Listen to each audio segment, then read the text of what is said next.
Welcome to the deep dive. So you've probably heard bits and pieces about Nikola Tesla, the brilliant, maybe even mad scientist who invented the modern world. We've gone through a ton of sources on him. Okay, let's unpack this. Our mission here is to really get to the core of the man who lived so far ahead of his time, who, shaped our entire electrical age, and yet he died with almost nothing. That's the central paradox, isn't it? Yeah. He left the world incredibly rich with ideas, but he himself was destitute. We're talking about a man born way back in 1856 in what's now Croatia. And his story really starts with how his brain worked. It was just different. Our sources all point to this incredible, almost unbelievable gift he had as a child. It was this intense visualization. What's fascinating here is that it wasn't just, a good imagination. He could literally build entire inventions in his mind. Like a 3D movie or something. Exactly. He designed complex machines, all the gears, the coils, and then he would assemble them and switch them on all inside his head. He'd even let them run for weeks to check for wear and tear. Without ever drawing a single sketch. Not a single one, not at first. This ability meant he could skip all those conventional engineering steps.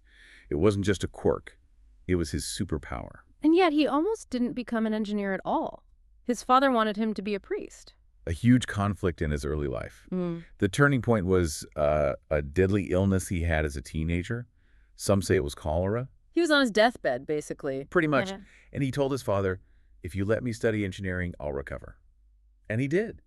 He survived and dedicated his whole life to science from that point on. Which eventually leads him to America. Right. By 1884, he's 28. He realizes Europe is too small for his ideas, so he gets on a boat to New York City. And he shows up with, what, 4 cents in his pocket? 4 cents, a few poems, and a head full of ideas. Oh, and a letter of recommendation for the biggest name in electricity at the time, Thomas Edison.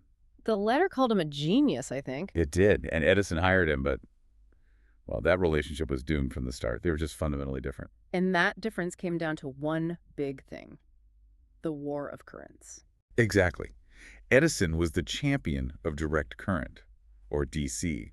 It's what he built his empire on. But DC had a huge flaw. A massive one. It couldn't travel long distances. You basically needed a power station every mile or so. It was expensive and really limited. And Tesla comes in with the solution. Alternating current, AC.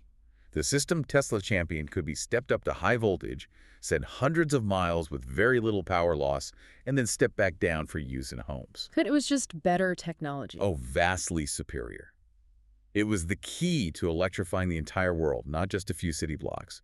But Edison had invested everything in DC. He wasn't going to give up without a fight. And that fight got ugly. It got incredibly vicious. Edison started this public smear campaign. The sources detail these shocking demonstrations. Is this the part where he's electrocuting animals? Yes, he would publicly electrocute dogs, cats, even an elephant, all using Tesla's AC just to try and convince people it was deadly. Wow, he was literally trying to scare people away from better technology to protect his own business. He was. But in the end, physics won. AC was just a better system.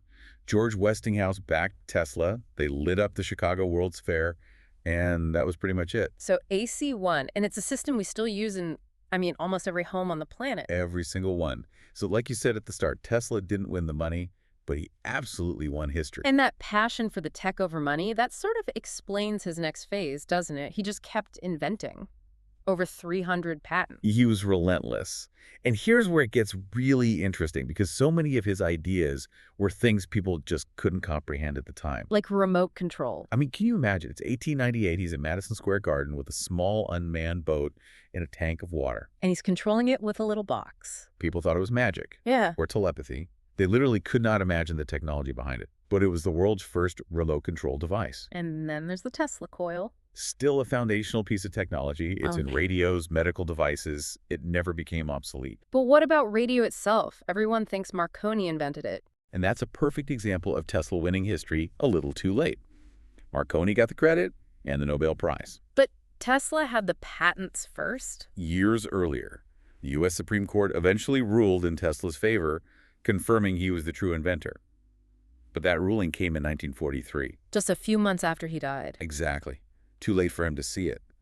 And his foresight went even further. He was working with neon lighting, X-rays. Early robotics, even. He was. He was talking about artificial intelligence before the world even had computers. There's this incredible quote from him. I think it was 1898. What did he say? He said, "One day, Robots will do the work that humans don't want to do. He saw this future of automation that would free people from drudgery. It's just staggering. But for all these individual inventions, there was one single massive dream that drove him, the one that got away. Wardenclyffe. The Wardenclyffe Tower, his ultimate vision. It was everything to him.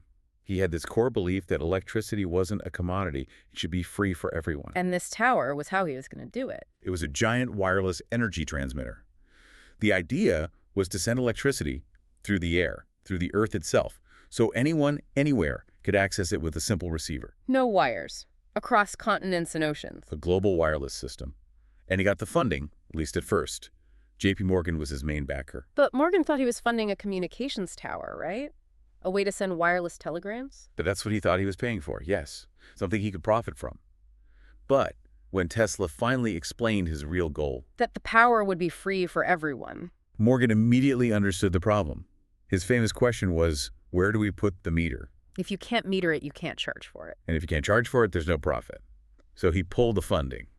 Instantly, the whole project just collapsed. If we connect this to the bigger picture, it's just this brutal lesson, isn't it? An idea that could have changed humanity. It was killed because it didn't fit the business model. Yeah.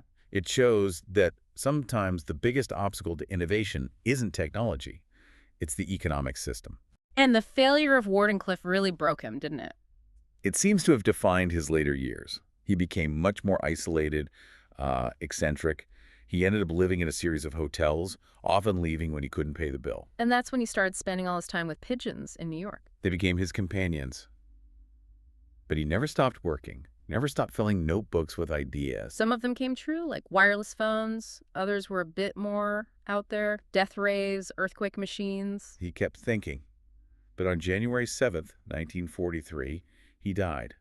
He was 86, alone in a New York hotel room. With no money and very little recognition at the time. Which raises an important question. How did this forgotten, penniless man become such a huge figure today? An icon, really. I think the answer is just that his work was too important to stay forgotten. It just kept working. The AC power in your house, the motor in your blender, your Wi-Fi, your radio, it all goes back to him. Even the electric car company named in his honor. It's everywhere. He had this quote that turned out to be so true. He said, "The present is theirs. The future for which I worked is mine." And he was right. He really did win the future. So that wraps up our deep dive. We've seen his incredible mind, the victory over Edison, and of course the tragedy of Wardenclyffe, where a beautiful dream hit a commercial brick wall.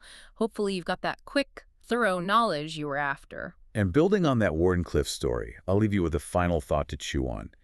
Just consider what modern innovations might be getting stifled right now, today, because they don't have a clear profit model. Because you can't put a meter on it. Exactly.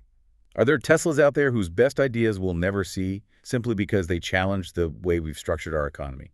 That is a provocative question. Thank you for joining us for this deep dive. And keep learning. We'll see you next time.